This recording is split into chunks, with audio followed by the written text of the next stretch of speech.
नमस्कार, मी साधना मुळे.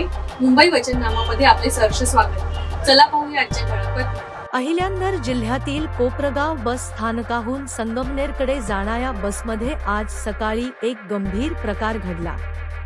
सीटवरून प्रवासी आणि कंडक्टर यांच्यात वाद झाला, जो थेट मारहाणीपर्यंत पोहोचला. या झटापटीत कंडक्टरच्या डोक्याला गंभीर दुखापत झाली असून त्याला 5 टाके पडले आहेत. कंडक्टरवर रुग्णालयात उपचार सुरू आहेत. कोपरगाव पोलिसांनी सरकारी कर्मचाऱ्यावर हल्ला केल्याचा गुन्हा प्रवाशाविरोधात नोंदवला आहे. दरम्यान प्रवाशानेही पोलिसात तक्रार दिली असून संपूर्ण प्रकरणाची चौकशी सुरू आहे. गाडी त्यांच्या मुलाच्या पायावर ना कोणतरी प्रवाशाचा पाय पडला. त्यांचा वादविवाद चालू होता. मी त्यावेळेस गाडीत घुसलो. गाडी भरली होती, निघायची तयारी केली. गाडीत घुसलो.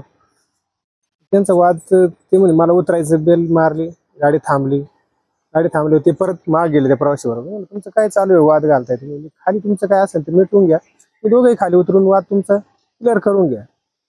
तर त्या उतर म्हणल्या, त्या गोष्टीचा राग आला आणि तिने मला मारहाण केली. कुठं झाली ही घटना? कोपरगाव बस स्थानकावरच. आपली गाडी कुठून कुठे चालली?